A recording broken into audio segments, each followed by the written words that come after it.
लेकिन मैं भाजपा को कहना चाहता हूँ, संविधान पे तो देश के लोग आंच भी नहीं आने देंगे। कुछ तोड़ेंगे तो भाजपा घमंड को जरूर तोड़ेंगे। नरेंद्र मोदी ने आज हरियाणा में 2 रैलियां की है, क्या मानते हैं कि हवा पलटने की वो है या राहुल गांधी भी हरियाणा में करेंगे?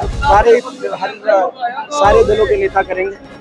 राहुल जी भी आएंगे, राहुल गांधी जी भी आएंगे, खड़गे जी भी आएंगे, प्रियंका जी, तीनों के हमारे कार्यक्रम हरियाणा में। बीजेपी और जेजेपी का जो राजनीतिक तलाक हो गया, उसके बारे में क्या कहेंगे? अब देखो आप, कितना बड़ा भ्रष्टाचार का मामला सामने आ रहा है। बीजेपी कह रही है दुष्यंत चौटाला के घोटालों की जांच कराएंगे और दुष्यंत चौटाला कह रहे हैं भाजपा के घोटालों के राज बताएंगे। कह रहे हैं जयप्रकाश जेपी को बना दो, अगली सरकार मैं बना दूंगा। इस तरह की बातें बोले थे कई बार। ये जो वोट है, पिछली बार की जैसे लोकसभा चुनाव से रोहतक में कई बार ये हुआ था कि सही एक तरह से रिजल्ट नहीं डिक्लेयर किया गया। इस बार क्या लगता है आपको कि प्रॉपर सरकार और जो प्रशासन पूरी तरह से होगी, निष्पक्ष तौर से रिजल्ट को करेगी? देखिए पिछली बार भाई क्या कहेंगे, आसी में जो जनसभा आज हुई है, कैसा माहौल लग रहा है?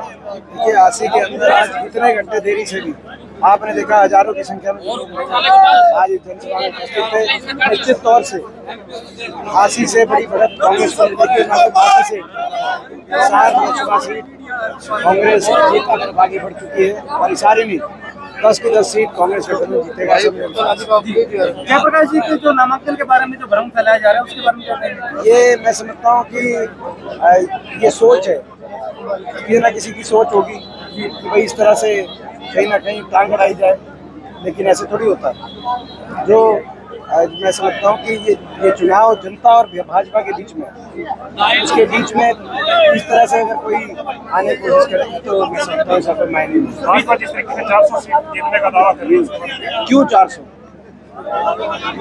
क्यों मेजोरिटी की बात क्यों नहीं की जा रही? क्योंकि जो मोहन भागवत जी ने कहा और जो आनंद कुमार हेगड़े जी ने कहा कि हम 400 पार जीत के जो हमारा संकल्प है संविधान को तोड़ने का, बाबा साहब के संविधान को तोड़ने का, उस संकल्प की पूर्ति करेंगे।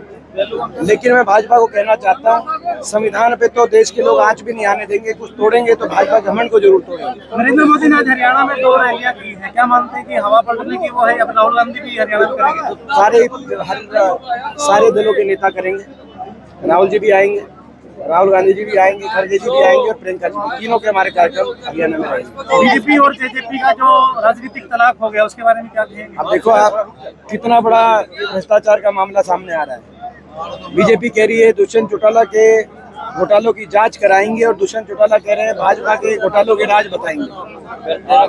5 साल तक तो दोनों मिलकर लूट रहे थे। तब तो ये तो मैं समझता हूँ कि ये तो गठबंधन नहीं ठगबंधन था। आज ये साबित हो गया है कि गठबंधन नहीं ठगबंधन था। हरियाणा को ठगने के लिए, लूटने के लिए ये गठबंधन किया गया था। 5100 पेंशन तो आई नहीं। अब एक दूसरे के भ्रष्टाचार की पोल खोलने के लिए दोनों तैयार हो रहे हैं। नायब सैनी इंडिया गठबंधन को घमंडिया गठबंधन बोल रहे हैं, क्या कहेंगे? ये तो भाजपा ने शुरू से, भाजपा ने सबकी ड्यूटी लगा रखी है कि यही शब्द का भाजपा कहती है कि मोदी की गारंटी सर चल के बोलेगी और जादू फैलाएगी। तो भाजपा कह रही है, हम क्या कह रहे हैं, हमारी भी छापेगा। और क्या लग रहा है हिसार लोकसभा भी कह रहे हैं? हिसार लोकसभा पे निश्चित तौर से हिसार लोकसभा जयप्रकाश जी जीतने जा रहे हैं। और मैं धन्यवाद करता हूं कांग्रेस पार्टी का कि एक ऐसे प्रत्याशी को, जिनका जीवन एक संघर्ष और तप के रूप में इस क्षेत्र को आगे बढ़ाने के लिए, जिन्होंने दिन और रात एक तपस्या कर एक संघर्ष किया, हमेशा यहाँ की इसके पूरे क्षेत्र के विकास की लड़ाई लड़ी है, लोग के बीच में हमेशा उपलब्ध रहे, एक ऐसे प्रत्याशी को यहाँ से अवसर दिया है। तो आज जनता खुद तराजू पे तोल के फैसला करे। 2 ही बातें होती हैं, काम और आचरण। काम और आचरण के तराजू पे जनता तोल के अपनी आत्मा से निर्णय करे। अगर काम और आचरण के तराजू पर जयप्रकाश जी भारी दिखें तो जयप्रकाश जी का साथ, और मैं मानता हूं कि बड़ी जीत जयप्रकाश जी की यहाँ से होगी।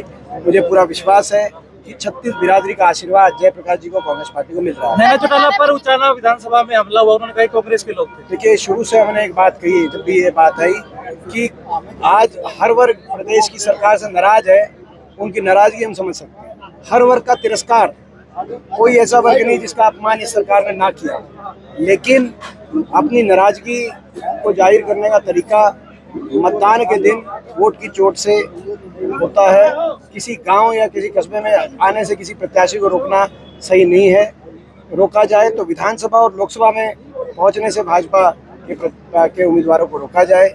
यही लोकतंत्र का संवैधानिक व्यवस्था में क्या रहने वाला है? और रोहतक में बड़ी बहुमत से कांग्रेस पार्टी शंका है। हरियाणा में कांग्रेस की सरकार बनने पर हिसार के लोगों को क्या सौगात मिलेगी? देखिए, एक जो बड़ी बात आपको याद होगा यहाँ पे हमने रेल रोड की रैली करी थी। मल्लिकार्जुन खड़गे जी आए थे, जब रेल से सीधे कनेक्टिविटी हिसार की और ये 4 लेन कनेक्टिविटी हिसार का एयरपोर्ट और महम का इंटरनेशनल एयरपोर्ट भी मंजूर इसलिए किया था कि ये कॉरिडोर दिल्ली से दिल्ली, रोहतक, हिसार, सिरसा, ये ग्रोथ का कॉरिडोर बने, जैसे दिल्ली से जयपुर तक। आज दिल्ली से गुड़गांव, मानेसर, नीमराना होकर जयपुर तक एक ग्रोथ का कॉरिडोर बना है। उस रूप से RRTS, rapid rail transit system, जो मेट्रो है, एडवांस मेट्रो, आपने देखा होगा, ये हमने RRTS हिसार तक हमने प्रस्ताव, इसको सैद्धांतिक मंजूरी हमारे समय मिली थी। दुर्भाग्य से वो ठंडे बस्ते में चला गया। और दूसरी ओर दिल्ली से मेरठ तक RRTS पहुंच गया, नोएडा से ग्रेटर नोएडा तक मेट्रो पहुंच गई। तो इस बार हमारा ये संकल्प है कि कांग्रेस सरकार बनने पे हिसार के लिए, बाकी तो बहुत से कार्य करेंगे, लेकिन एक RRTS जो मेट्रो है, इस मेट्रो कॉरिडोर को जो आज बहादुरगढ़ में खड़ी है, इसको हम हिसार तक RRTS कॉरिडोर को लेके आएंगे ताकि कनेक्टिविटी बने।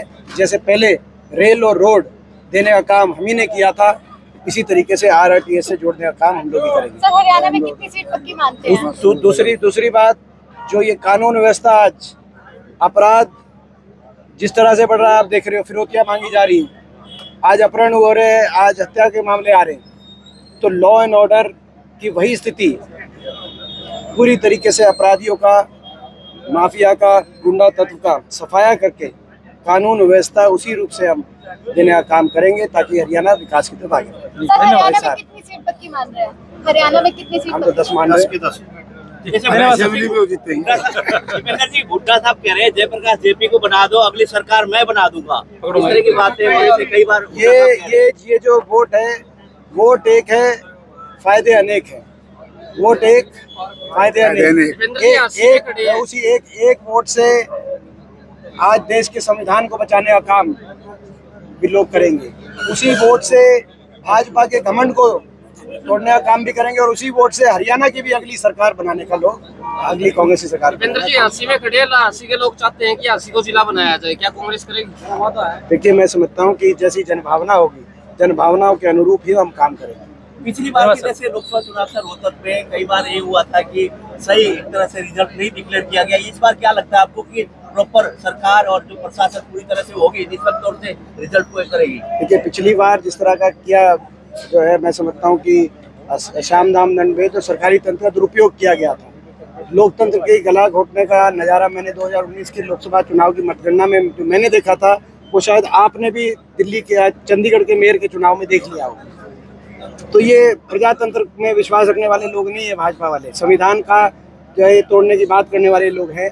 लेकिन इस बार जनता इनसे लड़ रही है, असली लड़ाई जनता बनाम भाजपा की है, और जनता इस बार जवाब देगी और जनता जीतेगी।